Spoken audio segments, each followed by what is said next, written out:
Hey, how's it going? I don't know why I did that. What's going on, everybody? Welcome back to the channel. Real quick, two things. Big shout out to everybody that showed up this past weekend for the newest raid boss. It was a pretty good one. And speaking of raid bosses, I just actually finished training in a new one, and I'm very happy. I finally got some insane, stupid, ridiculous combo, and the amiibo picked up on it. And boy, is it going to be a good one. But that's for a later day. I'm just very, very pleased with how this new raid boss. I'm not telling you who it is. That's a surprise. But very, very pleased with how it turned out and how this character was picking up what I was throwing down. So I'm happy about that. But let's get to the matter at hand. Yes, we're here for the 100 character tournament thingamabob. The Everyone is Here tournament, that's what we call it. So if you haven't seen it, it's simple stuff. 100 characters are put into a tournament. Then each day on the channel, I upload one of the matches from the tournament. And we'll vote between one of the two characters down in the comments, like we always do. But, you know, voting's a part of the rules, so here's a few more rules that we need to go over before we advance any further into the video. Alright, you see, rule 1 is for fun. What does that really mean, though? How is that, and why is that a rule? It's simple. You vote for who you personally want, not who's necessarily more likely. Always vote for who you personally would rather have in the matchup. That's how I want you to vote. But keep in mind, you do only get one vote per person. But you are allowed to vote for both characters if you absolutely love both characters. Just simply type the word both down in the comments. Otherwise, let's see. Yeah, you only get one vote, though. Do remember that. Otherwise, any character will have to lose twice. This is a double elimination tournament, so you have to lose twice before being officially eliminated. Once we get to the results to determine the winner and the loser of each individual match, if there happens to be a tie, we just flip a coin. It's the fairest way to break a tie. And then each matchup, voting-wise, only lasts for just 1 week. So you have 7 days to get your votes in. Well, if the vote comes in after the 7 days, well, it just doesn't count. Alright, simple stuff. Let's get to the rest of the video, shall we?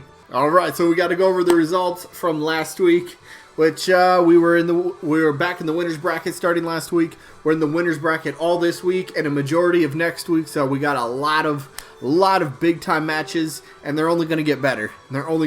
So that's the beauty of this. So the matchup last week was between Kamek from the Yoshi series, who had the unfortunate task of taking on Shantae.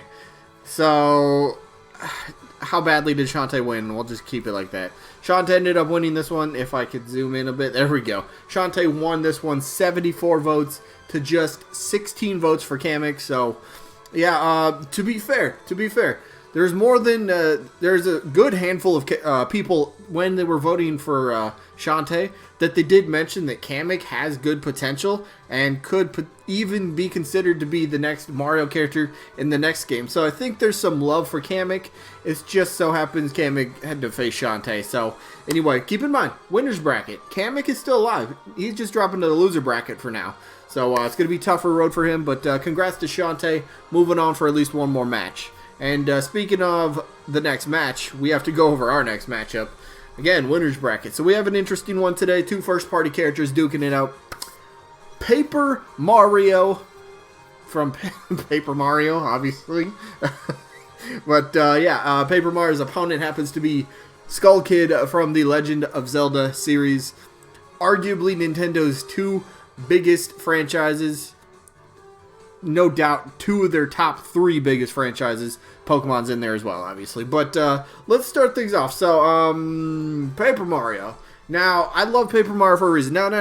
There's going to be people that say, no, we just got another Fire Emblem character. That means we don't need no more Pokemon. We don't need any more Mario characters. I completely understand where you're coming from. But let me at least float the idea by you how the character might work a little bit, at least in my head. So, first of all, just a quick rundown. Paper Mario. Wasn't there some rumor, a rumor going around that there's a new Paper Mario game in the works? That'd be kind of cool, right? Nintendo could use it to, if that does end up happening, they could use it to promote their own character. I mean, look, whether you'd like to admit it or whether you don't think it is, whatever it is, Nintendo, or Smash Bros in this case, is pretty good about promoting characters and franchises. So whether that's the idea and the goal, or whether it's not, it just sort of does that, and it just really helps things out. So plus, being first party, Nintendo business speak here. Businesses want to make money. Nintendo wants to make as much money off of Smash Bros. As they can. So throwing in a first party, or maybe even 2 first party characters in Fighter Pass Volume 2, I think at least 1 is coming for sure. We'll ultimately find out. Maybe we get 6. Wouldn't that throw so many people off? We get 6 first party characters. No third party characters in Fighter Pass 2. That'd be absolutely crazy. But Paper Mario. Now, if there's any character in Nintendo's vast array, their huge library of characters that they own, if there's any one character that deserves 2, 3, 5 different iterations of a character, it's Mario. It's their mascot. It's their main guy. It's their icon. It's their franchise, Mario. So, there's still some people that look at Paper Mario and go, nah, he's a Mario Echo fighter. He'd be a Mario Echo. He's a Mario clone. Those people haven't played Paper Mario, obviously. So, we'll break down the moveset a little bit. You see a couple things here on screen, but the way that I kind of envision Paper Mario, in the Paper Mario games, he has this, I think it's like, we'll call it a buddy system. So throughout the playthrough, it's an RPG type of game, so you get all these like friends and buddies or whatever to team up with you, and they all have like specific sort of skills that they could end up using for his moveset, or that they end up using in the games. And I think that's where Paper Mario could really kind of set himself apart, moveset wise. Each move, maybe not every single individual, like up tilt and down tilt and forward and back tilt, whatever. Not all of them are going to have to be represented with a buddy, but I'm just saying good parts of it. So smash attacks, special attacks would utilize the buddies that Paper Mario comes across in his game. So first off, let's go up special. This one's easy. There is a Paracoopa in there, the little Koopa Troopa with wings.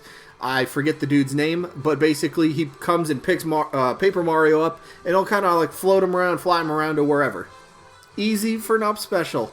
Just the Paracoopa just pops up out of nowhere, when you use the move, and you just kind of like fly. You'd have good control of where you want to go with your up special, so that would be a fun idea. Other ideas for moves, he does have his trademark hammer, so that could be a forward smash. Easy. And then plus you could use the hammer itself for either air attacks or tilt attacks. You could end up using not like the mallet part of the hammer, but like the stick. You could use that to kind of like Paper Mario could grab the big head of the hammer and kind of like jam it backwards, if that makes sense, for like a back air. So you could use the hammer in a few different ways. A couple other things going back to the buddy system. He does have another buddy. I think that's what they're called. But he has another friend that I can't remember any of the names for some reason. I don't know why. But he's got like somebody that's like a zap, something that you could use as like a trap. I would think of it like a down special. Basically, you throw down this friend, and he's like really flat. Like it'd be hard to tell if it's kind of in a way it's like Snake's down special. His C4 kind of. You place it. It's going to be hard to see unless you're like really looking for it. If you're not paying attention and he throws down a C4, you're going to be like, all right, he didn't place one, and then all of a sudden, boom, he catches you with it. So the down special, Mario would throw out his zappy friend. That's what, official term. His zappy friend, so it just kind of like lays there. And if the opponent ends up walking over it, he's going to get a little bit of the stun effect, so they're just kind of like sitting there for a little bit. You can go follow up with a forward smash or something. Punish him for that. He's also got other things. Like this one, I really do hope that my face cam's not blocking, but it probably is. Ah, there's the Koopa. It's right there in the picture. I didn't even realize that. But his up special comes and picks him up. But side special, it's like a shell toss or a shell kick. Basically, you get a Koopa shell and side special, and Mario either just kicks it or he jumps on the shell and it just goes flying. I think it makes more sense if he just kicks it. So he just just randomly grabs one from wherever and he just boom kicks it, goes flying across the side. So it's got a long range sort of projectile in the attack.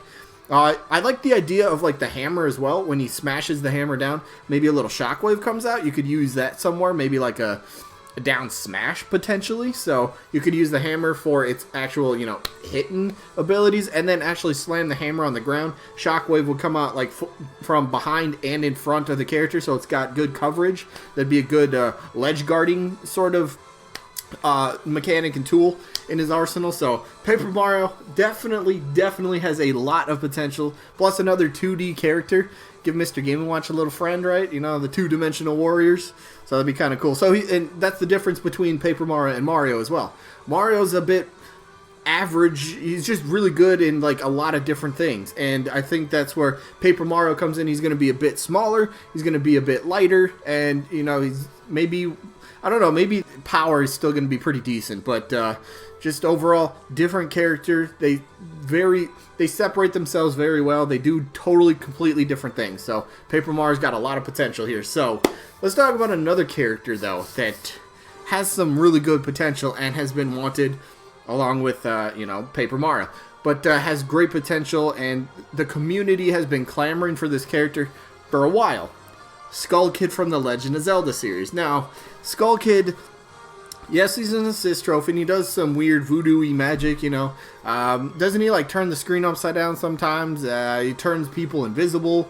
Doesn't he slow down time, too? I forget. But, like, that's what I want with Skull Kid, that sort of character. And I'm gonna take, like, some people are saying, nah, he works perfect as a Mii costume. No. He looks fantastic as a Mii costume, but as a fighter, no. This is the whole Ganondorf situation again. Legend of Zelda fans, Ganondorf fans wanted and still want Ganondorf to have his own unique moveset. It took how long before Ganondorf finally was able to use his sword at least? Like, that took forever. We finally got it, but the same principle applies here to Skull Kid. I don't want to see Skull Kid as a Mii brawler type of character.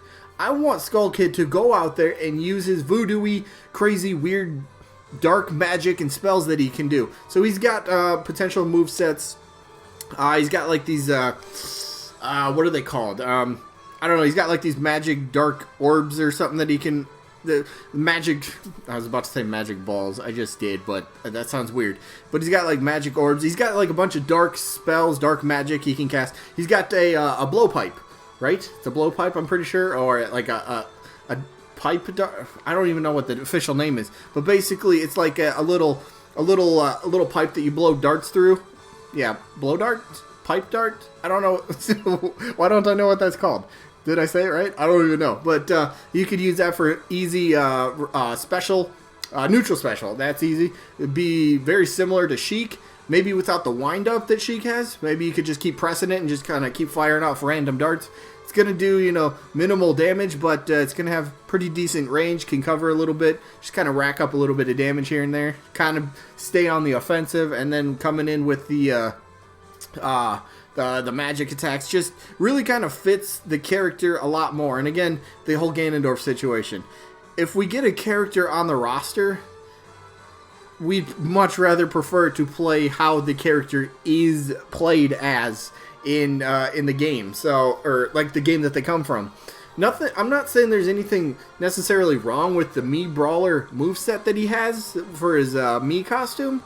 It's just that's not the real way that he should actually fight if being in Smash Bros. Now, he's been requested for, I think the height of his, or the real beginning of people requesting his character came back in, I believe that was Brawl, I want to say. And it's kind of picked up ever since, and then, you know, he was one of the most heavily speculated characters on the release up to Smash Ultimate. He was one of the first party characters that a lot of the community was just kind of like, all right, it's his time. He's finally going to get in. But no, he got that assist trophy treatment. Look, it's cool that he's represented in Smash Bros. There's some people overlook the fact for their characters.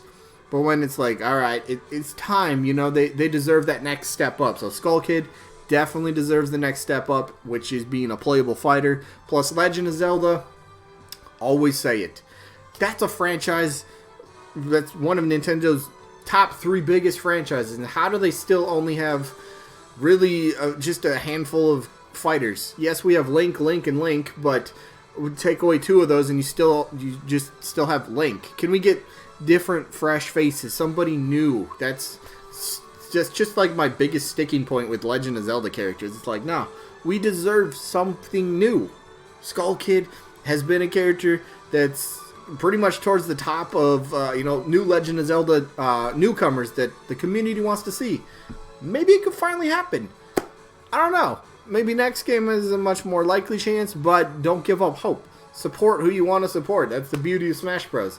You show your support, maybe Nintendo, maybe Sakurai, maybe whoever's making the DLC decisions will see this, take it into consideration, and go, alright, it's time, let's do it. So, for me, this is a tough one, actually. This is a tough one, but I thought about it before I ultimately started recording this video.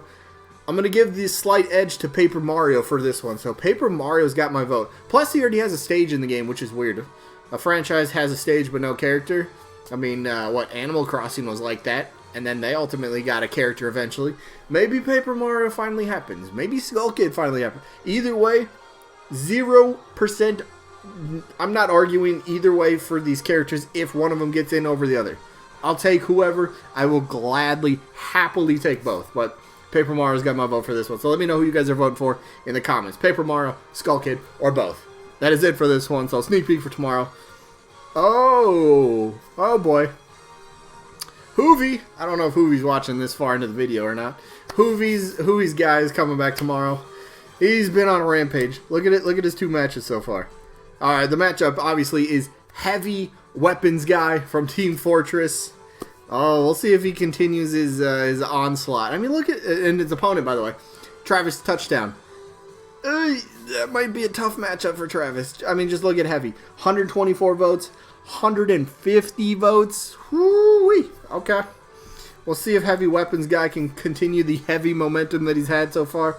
But that's the matchup for tomorrow, and then we'll get the results of Shadow the Hedgehog, who is taking on Lloyd Irving. But that's tomorrow. Today's today. Have a second video of something. I don't know. I've recorded a whole bunch of crap over the weekend, so I'm happy about that. Something's later today.